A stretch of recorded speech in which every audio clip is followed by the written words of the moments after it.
like I don't cook from recipes. Now I actually cook from my own recipes, which has been really nice because everything's finally in one place for me.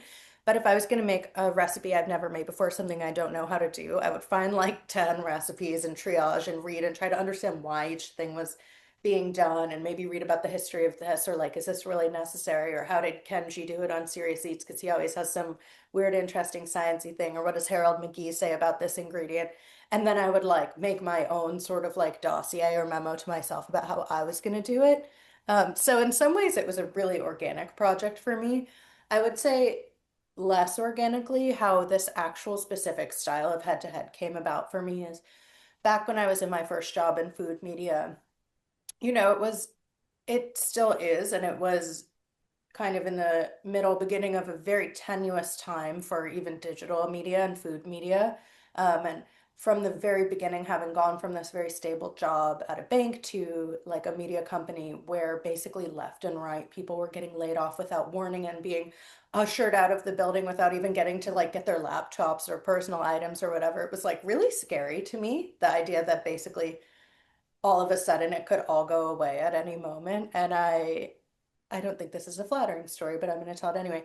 I kind of set out to make myself indispensable. So I mean, as much as I could, obviously there's plenty of amazing, talented, wonderful, brilliant people who were laid off from various companies at that time who were indispensable as well. But I was like, I basically have to do whatever I can to just like drive traffic to this website. So I went into the CRM, the backend system where all the blog posts were, and I sorted all of the posts in history by most comments to least. And the one that had the most comments was an article called like How to Cook Bacon or something. And I clicked into it. It was an old article from years ago just talking about bacon. And the comment section was like so antagonistic. It was just like people screaming at each other, like, you're wrong. This article's wrong. I have the best way. This is not the right way. How are you an idiot? Have you not even heard of a bacon press? Like, what about baking soda? What about sugar? What about flour? Well, where I'm from, we do it like this. And I was like, oh, people really like to fight with each other and the author and engage about the best ways to cook and bake stuff. So I pitched a column, which I started writing monthly, which was called Absolute Best Tests. And every month I would tackle a different topic like bacon or boneless, skinless chicken breasts or mashed potatoes or what have you. And I would do these head to heads. Fast forward several years, I was no longer doing the column. At some point, things are always changing. I can't remember at what point specifically I stopped doing that. I was still cooking like that, and I was still analyzing every kind of new recipe or cookbook that came across my desk in that way, naturally. And I thought, I should just do this in a formal way, in a more thoughtful way. So I kind of invented a new way for me to do head to heads, which was way more thorough than what I'd done kind of earlier in my career. That not only involved a lot more historical research and research into cookbooks, but also a lot of travel. So for this book project, in order to even create like a set of instructions for myself of all of those things I was going to try, for a lot of those food chapters, I went on a reporting trip. Like for the biscuit chapter, for example, I took two flights and ended up in Alabama and drove 90 minutes and went to Scott Peacock's house. He was the last kind of culinary collaborator, very close with Edna Lewis, and he's a major expert on biscuits and Southern cooking. And so he taught me all about biscuits and what he thinks are the best ways to make biscuits. And we talked about his work and Edna's work and different biscuits he's seen all around the American South. And all of that went into my kind of like dossier I then made for myself of all the ways I wanted to test making biscuits. So that's kind of the backstory there and the process for how I was like developing those head to heads. And I guess you asked what a head to head is. I'm answering you backward, but definitionally, I describe it as like, oh, I think I have these that I printed for a bake sale I did recently. It's like Oh, this. cool.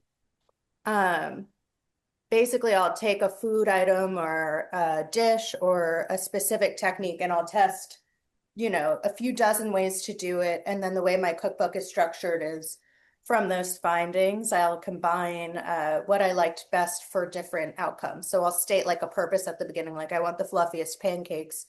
And then after reviewing like what produced fluff, but what were the costs and how long did it take and so on, then I'll create like a mother recipe that I think is the most solid way to do it based on my findings. And then I might create also variation recipes that are other stuff I liked but didn't make sense for XYZ. Why I included pancakes. But yes, I've always loved them. And indeed, when I was growing up, when I was a teenager in Northern California, in our town where it was pretty wild, like the kids were pretty wild, and I was part of that. It was a very rowdy sort of party focused culture for teens.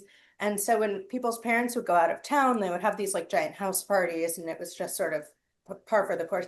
But when my parents went out of town, which they did occasionally for work for long stretches, my older sister and I would use the time to make pancakes that we felt like they might judge us for otherwise, just like jamming as much stuff into them as possible. Um, so I guess you could say they've always been personally important to me. And then the older I got and the more I learned to actually cook, I think there's something you can learn about pancakes from almost every culture and every type of cuisine, right? You go to Japan and there are these quivering souffle pancakes that are like these giant pillows that are often made in these molds. Um, you know, in Eastern Europe, that you'll find like a more yeasted, dense pancake. There are like kind of more savory stuffed pancakes. So I think it's the type of food that I love to do these head-to-heads with because there's almost an unlimited amount you could research and include. So at that point, it's just about deciding what it is you actually want to focus on and what your kind of goal is and outcome. Triple Secret Meatballs refers to a recipe I developed, the mother recipe for that meatball head-to-head chapter.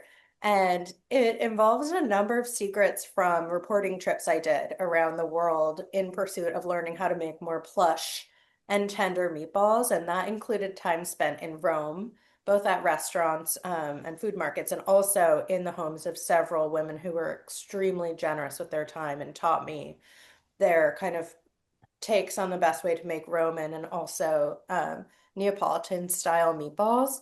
And then also when I was in Japan doing research and attending a ramen festival for another part of the book, um, a chef there showed me how he makes tsukune, and that resulted in a like a sort of Japanese meatball that you might commonly see at yakitori, like a little chicken meatball on a skewer. Often you'll see grilled over an open flame.